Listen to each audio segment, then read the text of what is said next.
Dylan, welcome to the show. Thank you for joining me. Thank you for having me. And I want to go back to a post that I saw you share recently, and it was a before and after post. And in the before photo, you're overweight, you're sat with a huge plate of food in front of you, you're playing on your phone, you look a little bit lost, but your t-shirt says "Wake up" on it. Yeah. I want to go back. What was life like at that point in time? Yeah, in that moment in time, I was beginning to, I guess, adopt the mindset that I now have, except I'd been on that self-improvement path for years. I wasn't quite sure of what path I should take. So I was definitely lost. I was borderline miserable. I mean, I didn't have like a terrible existence, but I mean, you could just look at the way my body was. You can just assume probably what my thinking was at that time. I was like, I knew that there was something quite not right with the way I was living. I knew I wanted more out of life. I knew I wanted to be able to make money outside of just a regular 9 to 5 because I tried my hand at various jobs. I really wanted to be a corporate guy, but I was just like, man, the more I talk to these people, that's not the path I want. Like they're not actually living that good of a life on the inside. So, funnily enough, that picture was just randomly taken by a friend of mine. I was talking before this. He's going to be moving here in August. And he literally just took the picture. I was like, hey, let's have a cool picture of me on the phone, whatever, so I can look like I'm a big business guy or whatever. Just Hustling. Yeah, just out of like for laughs and all that. Because I was doing this thing called flipping back then as well, where you just find products for free or for really cheap and you flip it for profit. It's a really easy way for anybody to make money with literally zero skill. But coincidentally, it's one of those pictures, like those iconic pictures from history where you look back and you're like, that is the perfect picture. So I was like unhappy. I was like 285 pounds, if not a little bit heavier in that picture. And I'm not super tall. I'm literally 5'9". So 285 pounds at 5'9", that's terrible. So I was super overweight, unhappy. And then the shirt literally saying, wake up.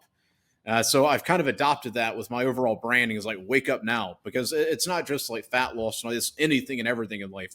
A lot of us go through, especially in the beginning of our journey, and we're kind of lost, but we're not really sure what to do. We're almost like we're asleep, for lack of better words. So whenever I say wake up now, it's like wake up, like you're sleeping. Stop going through life the way you are. But yeah, it was just that photo was random, but ended up turning into like an iconic photo because shortly after that, I actually did wake up. I got out of the shower and I saw my body in all of its glory. And I was like, oh gosh. And I was so embarrassed. Put a shirt on, went to bed, and basically just started taking the whole fitness thing a little bit more seriously, like actually educating myself on nutrition. Like during that time, it would be like completely normal for me to go to a restaurant and get fries, fried chicken, two or three like Cokes, and drink like some kind of milkshake. And back then, that was like, oh yeah, it's just dinner. And then as I started educating myself, I was like, oh my gosh, I'm literally poisoning my body. And then I got on the ketogenic diet. I've tried anything and everything. I even did the starvation diet, which I don't recommend doing.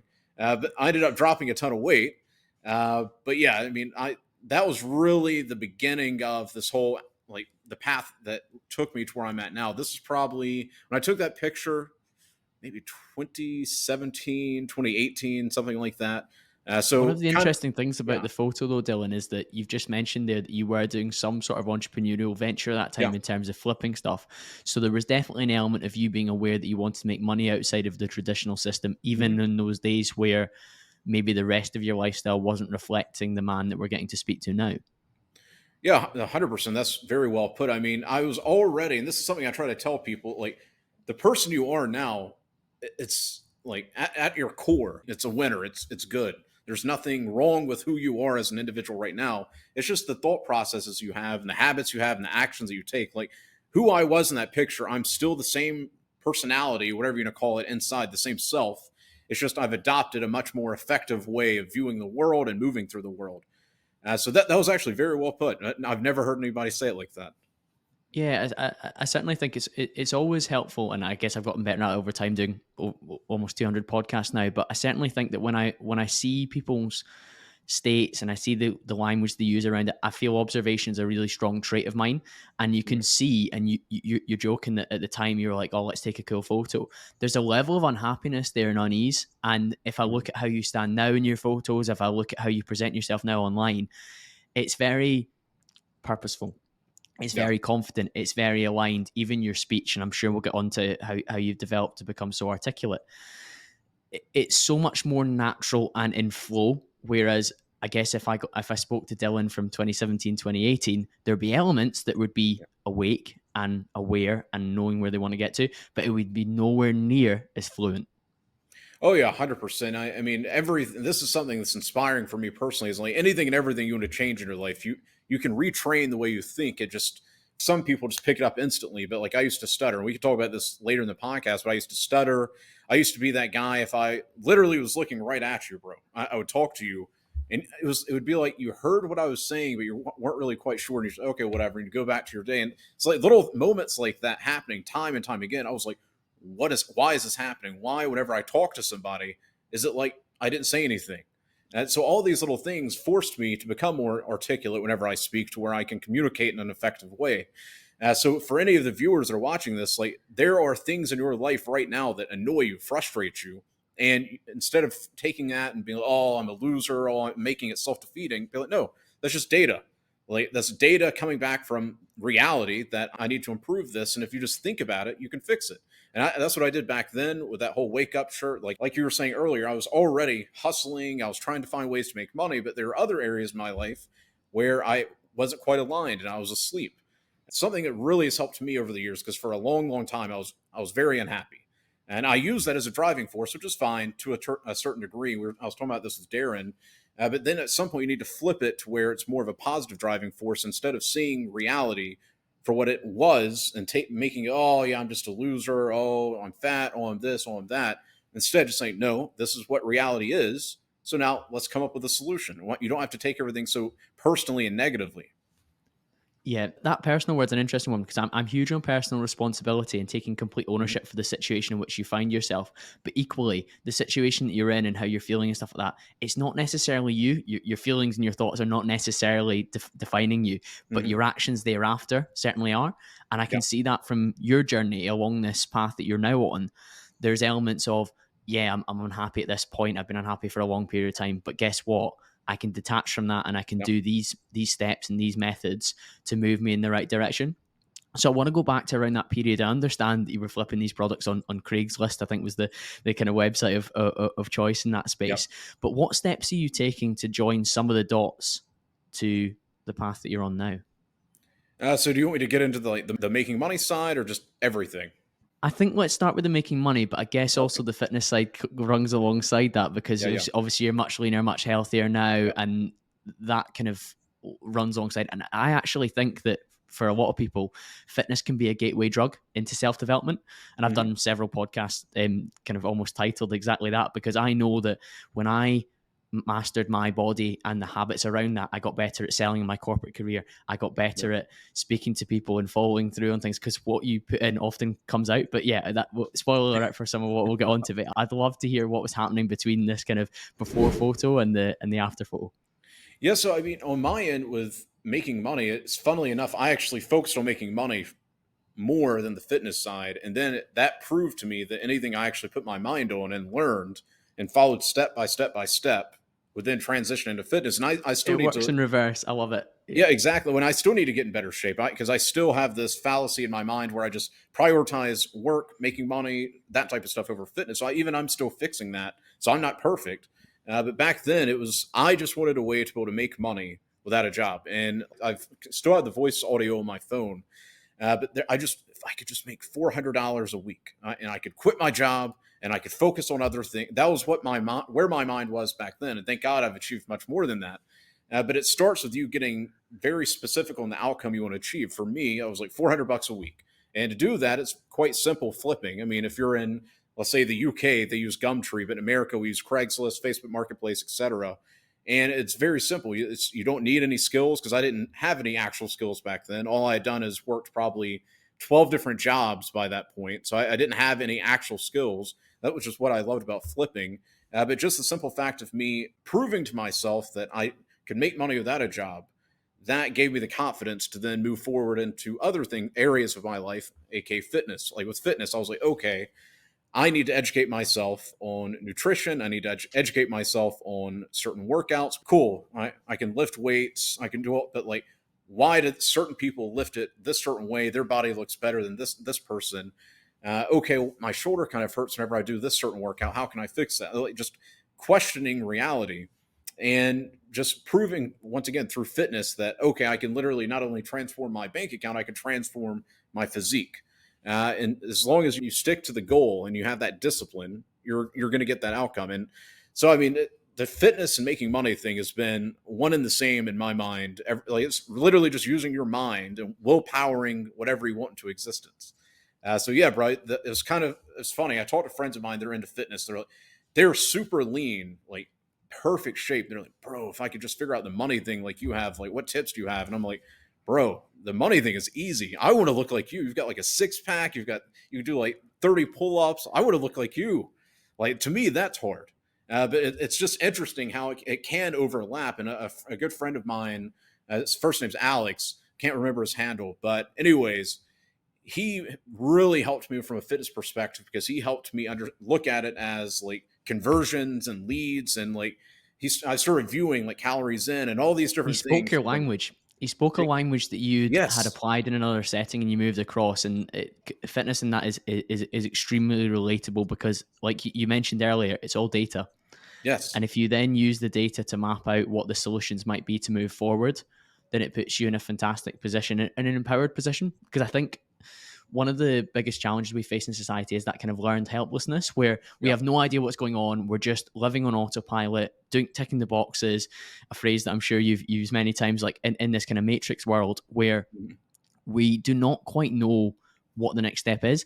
And by even moving forward to a position where you have some data and something to analyze and use, you're better than 90% of the rest of the Yep. world who are just plugged into this ever moving forward grind zone. And the kind of people that choose to listen to a self-development podcast on a weekly basis, you're already opting out of the mundane existence of Mhm. Love Island and trash Netflix documentaries and junk food. Yeah. Like you're choosing to separate yourself. So you're already making a vote in the right direction. But alongside the flipping, I understand you were also doing a lot like cleaning services as well. Was that one of your first like entrepreneurial businesses that you had?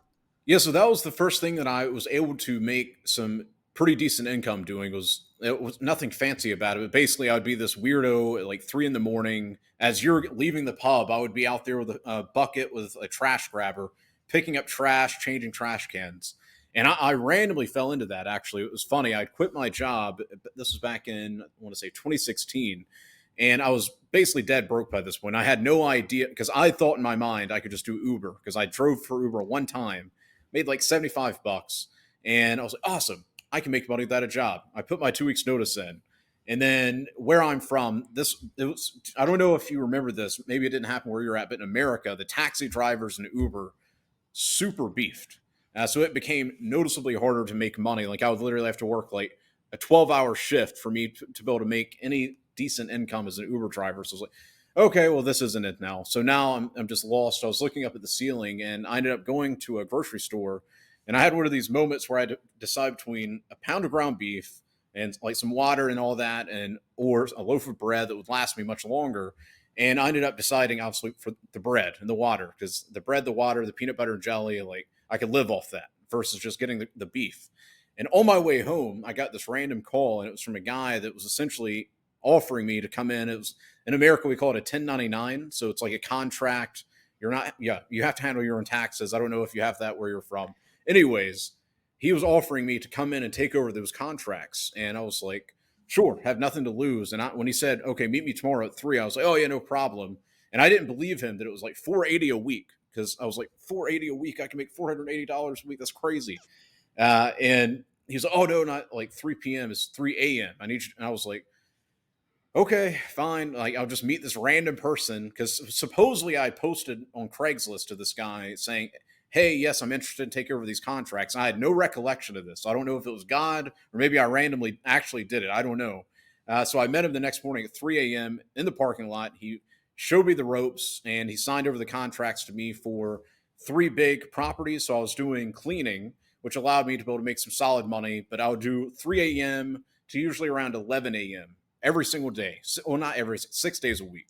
And then in my free time, that's when I would do the flipping as well. And I mean, those two side incomes were good. In hindsight, I could have done it way better. I could have built it up even more, but at that time, it was like anything I could do to, one, make myself so miserable that I had no other choice but to succeed, but also, for whatever reason, I had this fallacy in my mind of, if I work a 9 to 5, there's no way that I'm going to succeed. I don't agree with that. In hindsight, I don't agree with it.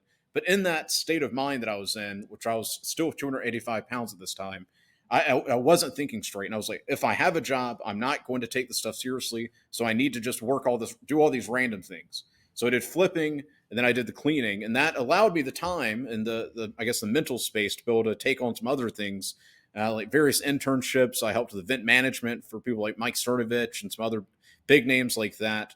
And well, Mike Cernovich has now kind of made himself less popular intentionally, but back in the ancient times, he was a really big deal. The So I was internet doing moves event man- fast though, Dylan. It really does. Like yeah. people skyrocket and fall from grace very, very quickly. Yeah, on his end, he did it intentionally because he was like, I don't know if I want this type of fame. Before I ramble on, essentially, in my thought process back then was, if I can just find any little way I can make money now without needing a job, I can figure this whole thing out, which led me to later freelancing. I was writing blog posts for various blogs at the time, which blogs aren't really a thing anymore. I mean, they're around, but back before Twitter and social media, blogs were the big thing. I miss those days, to be honest.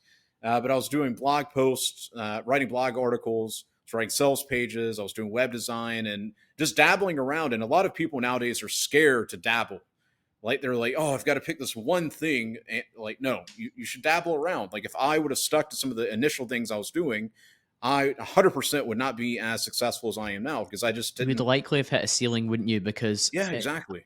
I definitely understand that different industries have different ceilings, Yep. regardless of how good you are within that industry. So you could be the absolute best in one particular field, but Mm-hmm. even if you were like, I don't know, say you're the top 1% in one field, but then you become the top 25% in the other, you might get paid more and earn more and be more fulfilled in the top Yep. 25% than you are in the top 1%, just by nature of the Right. products you're involved with, the services you're involved with, and the capital within that space as 100%. well. And I think that's something that so many people need to acknowledge well. And I applied that within my corporate career to scale my income really, really well over the last couple of years as well, which I think's maybe a story for another day. But you mentioned freelancing there, in Mm-hmm. particular, blog writing, copywriting, sales Yep. pages. You shared with my friend Darren, and I've since seen you share some reels and posts around it as well, that you were deemed or described as learning disabled during your Yep. school education. How Yep. do you go from a diagnosis or a term like that to somebody that is being paid to write fluently, to write clearly, to write words that sell things or build a connection with an audience or whatever the aim is of the copy? Oh, I definitely had a chip on my shoulder from all that. The story I shared with Darren was, I was sitting in a room with all these other learning disabled kids, and I distinctly remember looking around like, I am not like any of these kids. Like, what is going on here? Like, I'm not like this. Like, and I'm not saying they're weird, but you know what I mean. I wasn't like them, and You so had more that. intellectual capability, and that's clear from the man that Yeah. we see now. It's just really interesting, and a number of guests that I've had that were just Mhm. completely isolated within the school system that have Yep. gone on to so many interesting things, and you wonder, I wonder if they tweaked some of the styles of the lessons or they tweaked the curriculum. Like, 100%. how could they have unlocked the potential of this individual that I'm speaking to now, to thousands of people Yeah. that are learning from, if the school system had been aligned to unlock, I don't want to say their genius, but their actual skill set? Yeah. How much faster could they have got to where they've got to, whereas you've gone on this really convoluted route? And think of all those years of compounding we could have got as a kid. Oh, exactly, bro. I mean, that chip on my shoulder that I don't really have as much today. I mean, I do, but it's more healthy. Was that I'm not like that. I'm annoyed. I know that I have the potential in me, and so it started making me question reality. Start questioning myself. How can I be better? How can I? Why am I? Why is it harder for me to understand this than that person who seems to just instantly understand it? It made me start, I guess, overcompensating, which ended up developing into almost like a superpower years later, especially as I started acquiring those skills. And also, I mean, even to this day, I'm the first one up, I'm the last one to go to bed. I will sit down and I will work 18 hours a day. So, like, going back to the money fitness thing, like, once I lock into something, I'm 100% about it. Sometimes to the detriment, I guess, of the fitness side, but I'm fixing that. But because of those early days, I was just like, if I just focus 100% on this and I overwork, even if I have to sit here for 18 hours, I will figure this thing out. And I mean, that to answer your question is really the secret behind me getting from being learning disabled to now having people literally pay me to be able to write, because I couldn't read. I could hardly write back then. To this day, I still kind of have some issues with like math and all of that, but it doesn't affect my actual reality. Like, oh, cool, I can just use a calculator or something like that, or I can hire somebody. But it's not accepting like labels like learning disabled and all of that, and just realizing that if you have a healthy mind and a healthy body, like there's nothing in this world that you can't figure out if you actually care enough. So it just made me care even more and overcompensate in some degrees for sure. But just, I mean, that's part of my work ethic to this day is those memories from way back when, and just understanding if I just try hard enough, I'll figure it out. What were some of the areas that you were putting your effort into then when it comes to improving your writing style? Because I know hard work is very important, but working in a smart way is important as well. So Exactly. lasting those 18-hour days is fantastic, but you do see people do busybody work. So maybe just constantly replying to emails or replying to DMs and that kind of stuff. And as the podcast is growing and I get feedback on episodes, I could spend lots of my time just replying to DMs from listeners. And I set aside time to do that, but I Yeah. don't just do it all the time, because it'd be more valuable for me to reach out to a new guest, to research a new guest, to learn Yeah. about maybe upgrades I can make to my setup or my question style or whatever I'm doing, so I can iterate on the skill. So in the Yeah. same way with your ability to read and write so skillfully now, if you just banged your head against a brick wall in a particular method and it hadn't worked, we wouldn't be in the place that we've got to. So I wonder what were some of the areas that you Yeah. were working on which has created the kind of the skill that you've got now.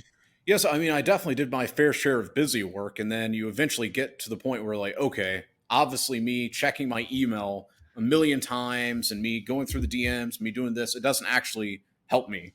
And that was years and years ago.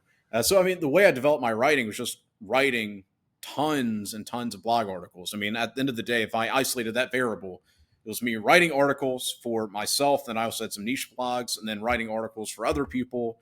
And then I started learning how to edit and layer articles properly from a guy named Victor Pride. I learned how to do book publishing, like how to literally write up the books, set up Amazon pages, like all these skills that actually matter. I mean, at the end of the day, that was what I really started focusing on. And that's what has allowed me to develop this writing ability. It wasn't because people get annoyed sometimes. I'm like, Dylan, what books did you read? I didn't really read any books. I read a couple. I think Cash Advertising, I read like 10 pages of. I've read a book by, I'm trying to remember, it's How to Write by some big, God, what is his name? It's going to bother me. He writes a bunch of horror books.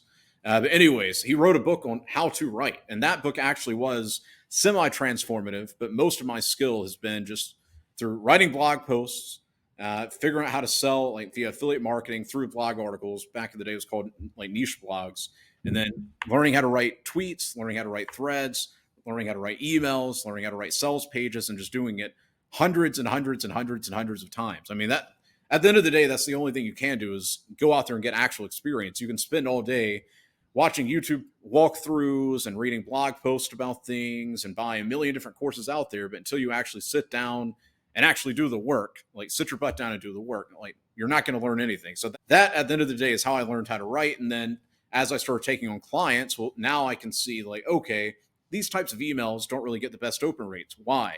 Okay, these emails, whenever I end it like this, have lower like people clicking. Why?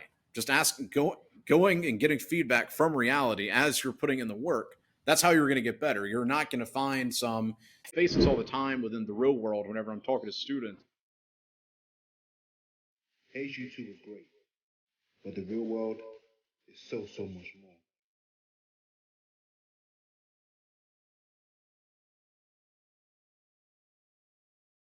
After 3 weeks, and I already made my money back. £1,000 in less than 3 months. Less than 3 months. I got a retainer client, and I was making about over 2K a month. They own the banking, they own the payment processors, they own the server, they own the platform. And his own app now. I grew my account from 2,000 to 10,000 in 3 weeks. Teach you 18 ways to make money online, plus new ones that they couldn't teach you before. You do actually learn all of these things in the real world. And I used to spend all my time, scrolling through social media, and I downloaded the real world, I got some lessons down, and now I'm making about 5,000 a week, man. It's crazy. They took the money on a silver platter that Hustlers University gives to you, and now they're just spoon feeding it to you.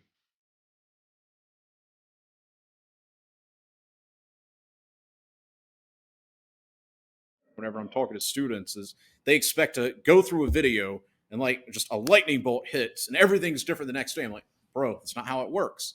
You're gonna have to put in time after time after time. Maybe it's gonna take a week. Maybe it's gonna take a month. Like I had a 14-year-old. He was 13 when he started, and I believe I talked about the story on Darren's pod, so I'll keep it a little short. Essentially, 14, and he made $6,000 writing emails. Versus I've got this, and this was in a matter of like 2 months, I believe. Versus I've got another guy that's in his mid-20s. It's like, no, Dylan, I'm going to quit. I went through all of your courses and I can't figure it out. I was like, watch this video. And he came back. He was like, he was really 14? I was like, yes, he was 14. And are you saying that a 14-year-old can work harder than you and is smarter than you? He's like, no. And I was like, go through the content again, follow the action steps, stick to the simple steps. It's literally called the simple steps. And then come back to me after you've actually applied it. And then he moved forward and got success. But a lot of people, they just expect for something to fall into their lap instead of, okay, here's the information. Now let me actually take action. And I mean, that's how I've acquired that skill. One of the most interesting things about the society we live in nowadays is that we're drowning in more knowledge and information than ever before. Yes. But there's a huge lack of action off the back of that. Mm-hmm. And some people maybe joining your course, joining the real world, or they pay a personal trainer. They think that's enough because I've paid my money. Where's my result? Where's my outcome? But there's obviously a process to follow within that. It's not just a case of cash exchange, immediate outcome. And you were talking about maybe your friends that you see that have a fantastic lean physique and they can bang out 30 pull-ups and they look fantastic. The most interesting thing is that if somebody gave somebody that body overnight, they would never keep it because they have no idea how they got there. They don't understand the process. Maybe they understand the process in terms of the method behind it, but they haven't followed the process before. The same you see with a lot of lottery winners. They go broke within years.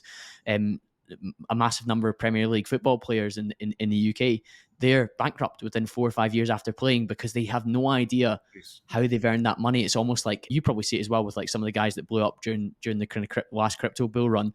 They had no idea what to do with this kind of money because they hadn't followed the process off the back of it. They hadn't felt like they had earned it in the same way that somebody who has iterated on the skill and built that up over time has followed. And I think joining the dots between maybe listening to a podcast like this one and then actioning 2 or 3 things off the back of even one thing off the back of one episode, you're probably going to find that compounds over time. And I must shout out James Clear's Atomic Habits on almost every third podcast that I do. I do, Dylan, but I'm a huge fan of like behavior change and how you shape that. And every time you take an action, it's a vote for the type of identity of person that you want to become thereafter. So the kind of person that buys into the real world and takes one of your courses within it and has you as their professor, that's an action in the right direction. Of course it is. But by then actioning one of the simple steps within the course, that's them moving closer to the identity of becoming a freelancer, becoming a copywriter. Each time they write a new blog, you're becoming a new copywriter. And I've actually heard you speak about how you changed your identity as a copywriter through the uniform that you would wear as well when you write. And I think that's another fascinating habit that people can have as well. So I know that I wear particular things when I have particular calls with different types of clients within my corporate job. I wear particular clothing when I'm doing the podcast. I wear particular clothing when I'm going to train. Whatever it is, I think there is a huge part of we create these different habits and behaviors around their identity and all links into that. Yeah, 100%. I mean, like, example, this is the new hat. It's not what I used to do back in the day, but literally I put this hat on still to this day whenever I'm sitting down. Like if I'm just writing out an email, I don't have to worry about it. But even to this day, I still use this whole concept of having a uniform.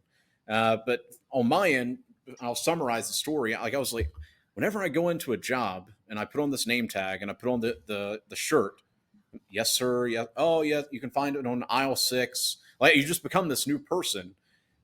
As soon as you take it off, and anybody that's watching this that has a job, you know what I'm talking about. Whenever you clock out, take that name tag off, take the shirt off, then you become you again. Like it's different. So on my end, I was like, how can I use this to help me? Because I used to believe in writer's block, and I would sit down and look at a blank screen. So I started anchoring because I started studying this whole concept of like anchoring emotions. It's like, why don't I just anchor my sitting down to write with putting on a watch and putting on a hat. And I created my uniform. I would only wear that hat and that watch at the same time whenever I was doing that specific task. Because like you were just saying, you do that for the gym.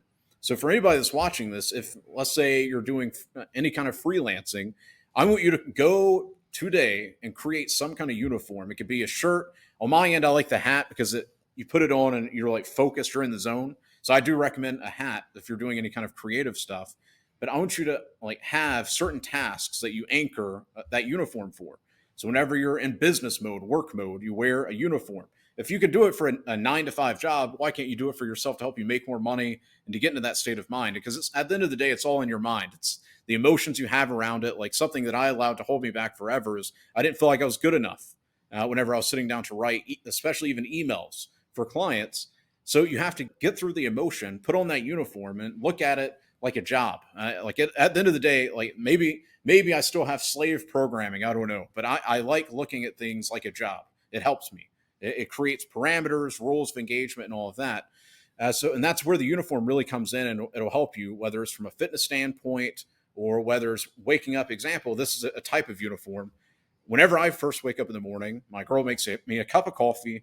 I've got a certain cup that I use that I drink my coffee out of. That's a certain type of uniform you're anchoring. So like create uniforms and create things that you can anchor to positive emotions. And that over time will help you recreate your identity. And this is kind of a tangent, but something hit me the other day. And like disagree with me or agree with me, it doesn't matter. But I realized that the present moment is literally like the past. Like all the actions you've taken over the past month, 2 months, 2 years has now created the reality you're living in now. So I'm starting to actually view the present as nothing more than almost like this middle ground of the past and the future. So something that I use, and it's why I've got such a great work ethic, and regardless of what's going on a day-to-day basis, I don't get hampered down. It's like today, as long as I just take the right actions, I guarantee that my future is going to be better. As an example, I know for a fact if I do 100 push-ups today and I lift some weights and I eat well, tomorrow, the next day, and it just keeps compounding. And if I keep that up, at some future point, maybe I'll look as good as you. Like, so that's how I'm starting to view reality. And I've been testing on some students of mine, students inside the real world who ask me primarily, like obviously freelancing, flipping questions, but sometimes mindset as well. And I've been running this through, and like since they started adopting this view of reality, they don't find as much self-doubt creeping in all the time. They don't feel as much pressure. It's like, wow, like everything, if I'm not happy with where I'm at now, it's because of the decisions I made yesterday, the day before. So if I want to have a better future, I just need to focus on taking positive actions today. I mean, would you agree with that? You're speaking my language in a large way. The one caveat I'll put, and we'll put a pin in it, is I think people struggle to be present in the present moment a lot of the time. But this framework is really healthy because, as you say, the person that you are in 6 months' time, a year's time, are all off the back of the actions that you took today. Mm-hmm. It's again, to not to go into many tangents, but in my sales job, there's a particular team that was underperforming, and we got asked to go in and performance manage it. And so many of them were like forecasting particular numbers for July and August, and I was saying like, the reason these are so low is because of the work that you did in April and May.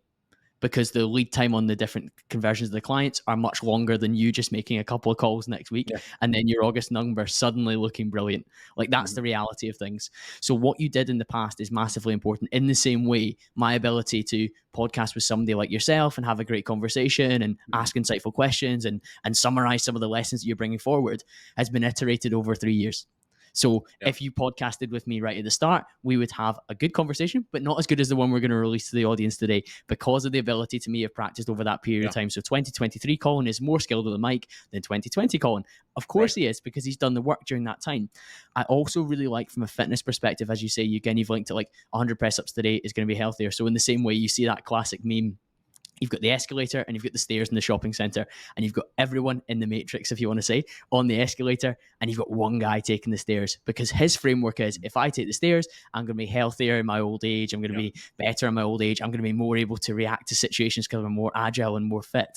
That's a really healthy framework to take. So a lot of the time you can maybe pick the harder choice sometimes. So the harder choice for you first thing in the morning is to have your coffee and get to work on writing whatever it is for the day, or producing a new course, or answering things from students that are going to help move them forward. Whereas you could pick up your phone, scroll TikTok, scroll Instagram, move across to Twitter, watch porn, whatever it is, whatever is the easy out, you could take that. But by taking actions that are away from that are in alignment with the kind of Dylan that you want to be, it puts you in that place. So no, I think you're speaking my language in many, many ways in terms of the actions that we take are going to shape the future self.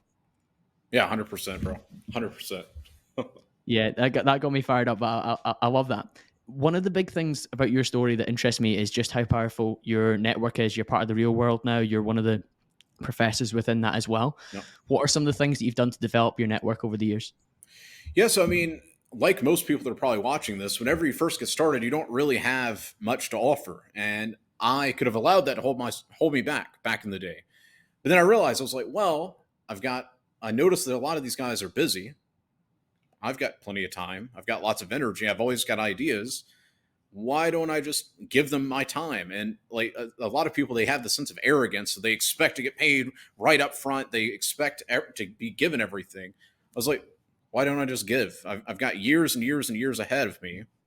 I like these people. They're interesting. Like I can definitely obviously learn something from them. Why don't I just give my time and just find any little way that I can be of value? And this is a big part of it. Was a lot of people, they come in and they just, hey, Dylan, how can I help you? Hey, Dylan, I've got this great idea. Like, cool. I don't care. I'm too busy. I've got people that I pay every single month to help me. I've got an amazing team. Like, I don't need just more ideas and more, oh, hey, do this. Take some initiative. So on my end, I took the initiative. I wouldn't expect, like if I reached out to you, I wouldn't say, hey, here are some ideas for emails. I would reach out and say, hey, here are some emails that I wrote for you. If you want me to edit them at all, let me know, but you can use them to sell this product. Like I took the initiative and I just did that time and time again. And then as I started doing that, people started taking notice of me and started giving me random opportunities like Ed Lattimore. I have to this day, I don't know why. And I asked him about it. And he's like, oh yeah, it's just because you're one of the homies. I was like, oh wow. But he put me at like essentially in charge of his marketing for one of his books that ended up becoming a bestseller. To this, once again, until I asked him about it, I had no idea. I was like, why did he pick me? It was just because I was that random dude in his DMs constantly offering value. Oh, yeah, sure, I'll help you with an event. Oh, yeah, I'll do this. Oh, yeah, I'll do that. Oh, you need a photographer? Great, I got you. Oh, you need some videos edited? I got you. Any little thing I could do to be of value, I did that to him. I did that for Alexander Cortez, Mike Cernovich, Victor Pride, the Tate brothers.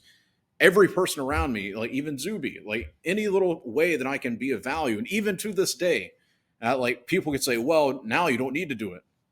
So I choose to do it because I'm building value. If you give enough and you're not one of those weird people that's just trying to take and take and take or have ill intent, if you're just a genuinely cool person, you want to be around these people because you find them interesting and you just find ways that you can give to them, you're going to win. If you just do that over a long enough time frame, you're going to win. There's no secret to that. I mean, that's how I've built my entire network. I just told you the secrets. I exposed myself. I love that secret, and I can certainly relate to it. But one of the most interesting things is that at the start, when you're reaching out, you only have time to offer, as you said. You didn't necessarily have like amazing levels of skills, but the skills were being developed over the time of doing these things, either for free or for very, very low, and for the experience. And I guess to share, I'll share two stories. The first of those is I changed about a year ago the guy that was doing my clips for the podcast, for TikToks, for Reels, for Shorts. And he reached out to me and he did exactly what you just said there. I get so many DMs in my request folder being like, bro, would love to edit your short form clips. I can do a better job than your current editor. And they'll be like, I'll do one for free for you, whatever. This guy instead, 19-year-old kid from England, Elliot, absolutely, he's doing a brilliant job. He'll be watching this back, picking the clips for it as well. Shout and out. He basically slid into the DMs and he was like, I saw you did a podcast with this guy. I've been following his stuff for years. The short form clips from it could be so much better than you've done. Here's a few ideas that I would do around the hook, around the animations, around the subtitles, around the graphics. And I was like, right, you've got my attention. What would you do? And he was like, send me the full file and I'll show you 3 ways that I would do these clips differently. And I was like, right, cool. Did it. And since then, the number of guests that I have on that I do the clips for off the back of and I share with them, that he's now working with, he's now gone full-time doing clips. He's like 19, dropped out of college, doing clips for like all these amazing guys. It is absolutely amazing. And because he reached out in a way that added value, yes, but not just a way to be like, like you'll get so many of them yourself. Like, hey, bro, are you willing to jump on a call to talk about this? And you're like, what am I talking? Like, what am I going to talk to you about? You've provided no value. But the other point was, and you mentioned a few of the people that I've directly benefited from doing that with as well. Ed Latimore, Zuby, and thirdly, actually, is Chris Williamson, who hosts Modern Wisdom podcast, which is one of my favorite podcasts. Now, I've had all three of these people on this show, and it was quite early on in the journey when my downloads and reach probably didn't justify having those particular individuals on.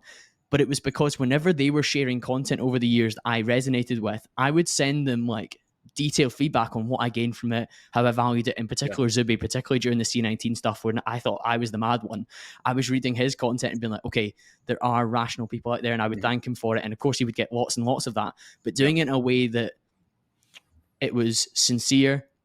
I had nothing to gain apart from sharing what I thought of it. Sharing it with my albeit smaller audience on my Instagram was still a vote in the right direction for them. So when it came to me having an ask off the back of it, come on my show, talk to me for an hour, we'll put it out to my listener base, I'll do the short form clips from it, you'll have content for your profile.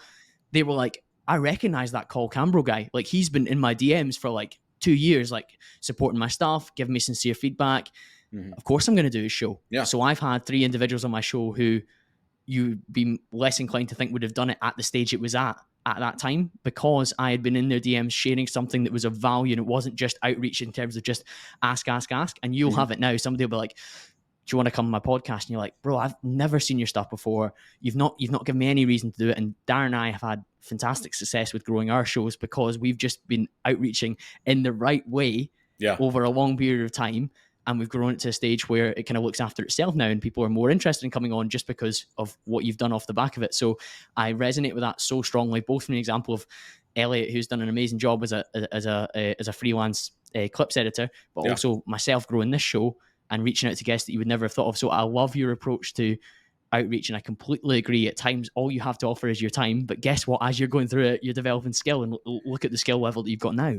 Yeah, bro, that's actually a really good point that I'm glad you brought up, because during that time, I was doing everything from graphic design, I was editing videos, I started writing blog posts for free, and then they started paying me, and then I started doing emails, and I helped write sales pages, and then I turned that into an actual paid service, and blah, blah, blah, blah, blah. So like, just the simple fact of you reaching out and finding ways to be of service to other people, one, you're building up that good rapport with them, you're building up the energy, like just positive energy out to the world, but you're also actually acquiring skills. So if you're sitting here watching this, you're like, oh man, I don't really have any skills. Great.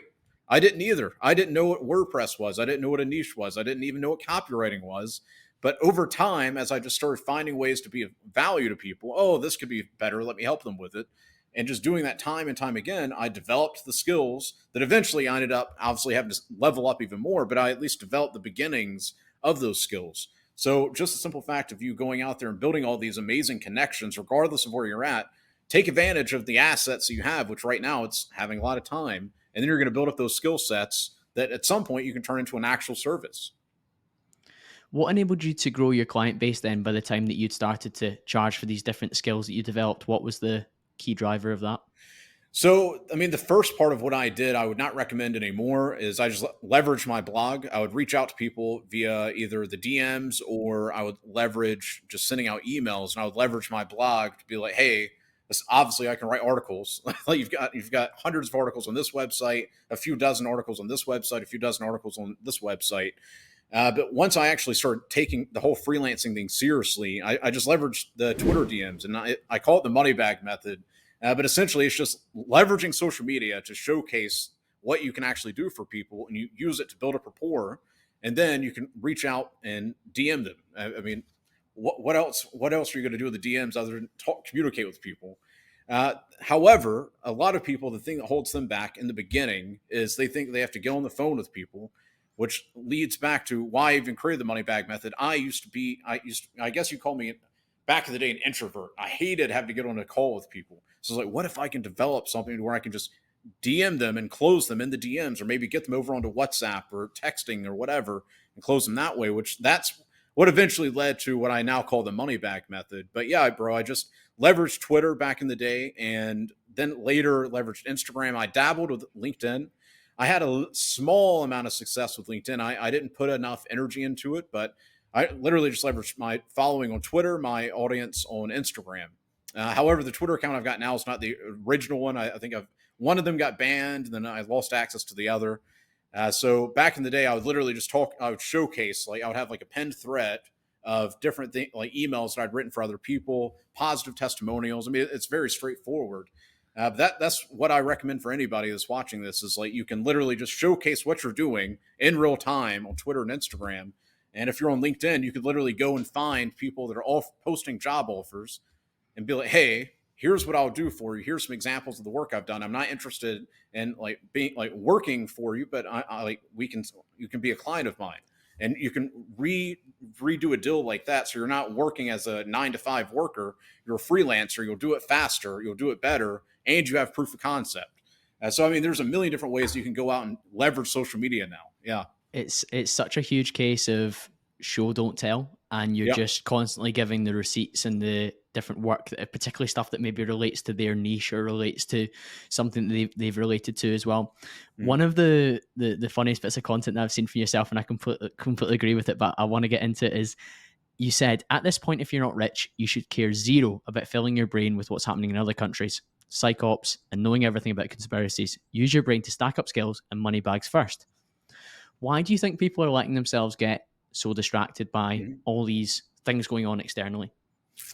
I'd say partly. I mean, think about the dopamine that we get from that, and then it's easy to spend 8 hours watching all these videos and reading all these tweets and going down rabbit holes, learning all these conspiracies and all that, and it makes you feel like you have an edge over other people.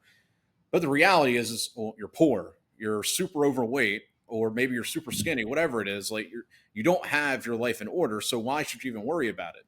But in today's world, I mean, it gives you, once again, like, and I'm speaking for myself. I used to be one of those guys. I was partly writing to my old self.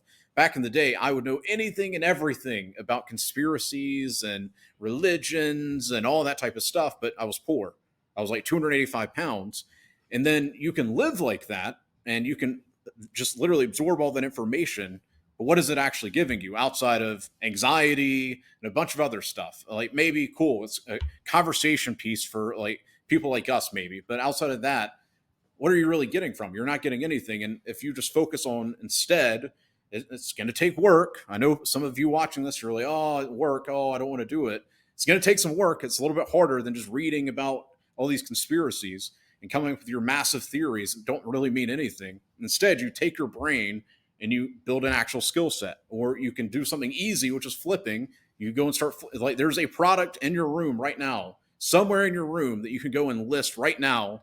And within a few days, make some money. Like you can make money so easily in today's world, but take your brain power and apply it to getting better in the gym, having better relationships, spend more time with your family, travel the world a little bit, acquire skills that will make you money. And I can guarantee you, you're not going to care nearly as much as you do about all this nonsense that's going on around the world. Because sure, you should be interested in what's going on so you can be aware.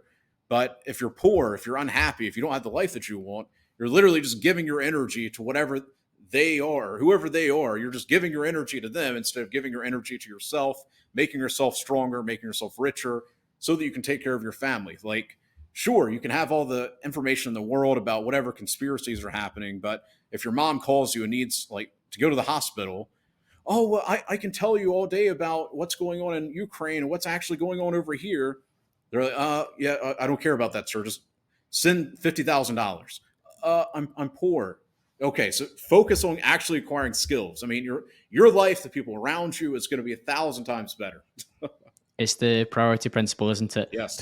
Put first things first. And if we're looking at Maslow's hierarchy of needs and that kind of classic pyramid shape, nowhere on that pyramid falls in the ability to be able to articulate yourself about the most deep, dark conspiracies. And I do think there's an element of, if we hark back to that t-shirt of yours that said wake up, there's an importance around waking up to certain conspiracies and being aware of maybe what's going on in the wider world dynamics around centralization, control, globalization, all these kind of different themes that have played a massive role over the last 3 years. But ultimately, even in this framework of perhaps us moving towards a society that we don't want to move towards, there's still winners. And if you look at where you've got to in the last 3 years, you've been winning because you've of course had some sort of awareness of what's going on in the wider narrative, but iterated on the skills that you've got, created products, created services, sold those off the back of it, and opted out. And in a couple of weeks' time, I'll release a podcast with a gentleman called Andrew Craig, who's a UK economist, and he laughs about the state of the economy and the fiscal policy over the last few years, whether the government's been left-wing, right-wing, centrist, whatever. The fiscal policy has been absolutely bonkers, and we're heading for some potential financial troubles in the world system. But his overall message is a message of positivity, because by choosing to listen to this podcast, by choosing to read books about this topic, by choosing to take action on it in terms of setting up your finances and your investments and your business and your life, you can escape much of the pain that other people might experience off the back of that. And that's tragic for those people. Yeah. But you don't need to be one of those people that is financially fucked. You can be in a good position that's much, much healthier by taking action in the right direction. So in the same way, you might know, oh, this particular thing's going on that's nonsense to what the news is really reporting. I don't agree with it. Okay.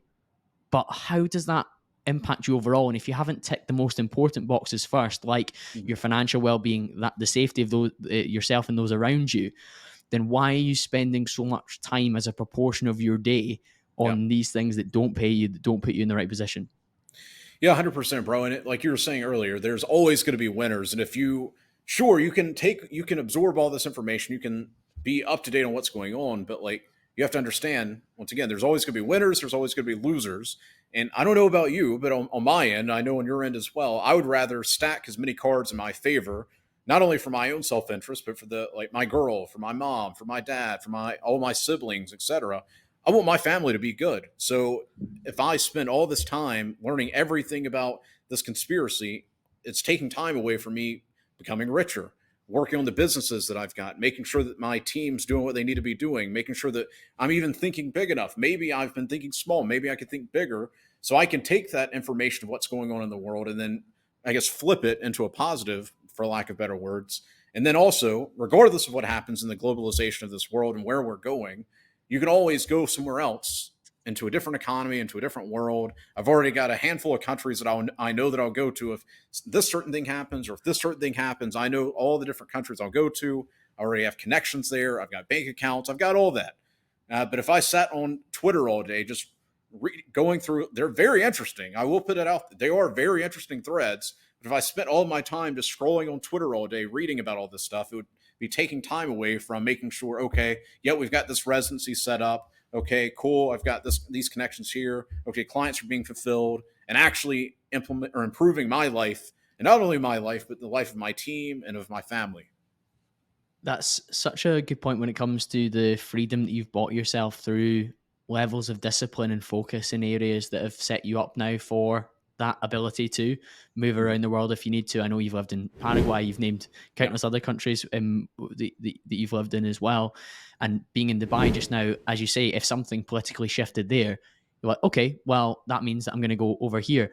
And it won't cause too much pain because of the systems and the process that I've built in behind myself that I'm aware of. And of course, you might be aware of the particular political shift that would mean you would want to leave Dubai, but only on the level that means it would impact you, not in terms of like the minutiae and the detail. And as we said before, you're a professor within the real world. You're connected really well with the Tates. And I actually think that some people can get too involved in what's going on in their story just now as well, and like almost be like too immersed in like the details of the case and stuff like that as well. Yeah. Whereas if you spoke to people and if you watch any of their recent videos, they're actually focused on impacting the world in a positive sense, and they're leaving the intricacies of the case to their lawyers, because that's who's going to get them out of the situation, not what they're maybe doing in terms of on their day reading different threads. So while I think lots of people are kind of brainwashed by the mainstream media as well, they're maybe spending too much time reading things about other creators or other business people they admire, and you're like, okay, that's cool, you know everything about what's going on with the evidence and everything like that, and you're a big supporter of Andrew, and you hope he's okay off the back of it, and you hope that he's found innocent. But he would probably want you to be investing in yourself and investing in your freedom, because when they come for you, you're not going to have the power of the Tates to stand up to it, which I think is an interesting kind of juxtaposition that we've ended up in. Yeah, 100%. I mean, I talk to him every day, and like he's just so pumped up with all the things that we're doing, all the lives are being changed, and like at the end of the day, like he would rather you work hard and make yourself impenetrable, be able to be unfazed by things like that and take care of your family than sit on Twitter all day or YouTube or wherever it is, just learning every little detail, because you knowing all this information is not actually going to do anything. That what could be positive is you show to the world that I took on this philosophy that he preaches. I made my life better. Like there's a kid that went through the freelancing campus, and I think it was BBC. It was some big. It was like this was last year actually. They interviewed him. He was talking about how he joined the real world. He went through the freelancing campus, and he was able to retire his mom. And the person that she was talking to a kid tried to reframe it into how he was almost like misogynistic or whatever. And that's just further proof that Andrew and everything he represents is bad, because why does your mother need you to take care of her? And he's like, she doesn't need me to take care of her. I feel it's my duty. I mean, this is stuff that Andrew preaches all the time. It's my duty to take care of my mom. It's like, no, you've adopted this patriarchal. I was just like, oh my gosh, like ignore those types of people and just focus on becoming your best version. That's the only thing you can do. Like, just focus on becoming your best version. If you're a true supporter of Andrew, if you're a true supporter of the real world, focus on becoming your best version. Don't focus on all these little details. Let his legal team do what they're amazing at doing, and just focus on yourself and become as successful as you can. So true. When it comes to being successful, I know you don't like the word trying to be successful. Why is that? Because trying, at the end of the day, it's like, oh yeah, I'll try to do this, I'll try to do that. And it actually is inspired by a family member of mine who tried to do this. Oh yeah, I'll try to do that. It's all the time. That's all they say. I'll either do it or you don't. Like, you either are going to go through the simple steps, you're going to go through and acquire skill and build up the experience, and even flip if you need some like quick cash, do something to like flip a product or two to get the quick cash in. But or don't. I don't care. You can either stay where you're at now, or you can actually go out and do it. Like, if you just try, like I could say, you could be talking to me at the 285 pounds. Let's say I never lost the weight. Oh yeah, bro, I'm trying to lose all this weight. I've started trying this one diet. No, whenever I saw myself back then and what I looked like, I was so embarrassed that I had no other option but to lose weight. And it's the same with everything you want in your life. If you stay in this mentality of, I'm just going to try to do this, try to do that, you're never going to amount to anything. Anything in this world that you actually want, you need to put your full power into. Otherwise, you're not going to really get as much of a result out of it. Like, if you're going to suffer, like if you're going to go through and diet, train in the gym, you're going to stress yourself out instead of just clocking in and out of a job. Instead, you're going to build the skill. If you're going to suffer, you may as well get the max result out of it, the max outcome. And the only way you're going to do that is if you just stop saying try. Just take that, leave it in the garbage. Completely agree, Dylan. And it's a theme that we've spoken about throughout this episode. Action taking, of course, use the time to upskill, take on the information, learn from others, network really well.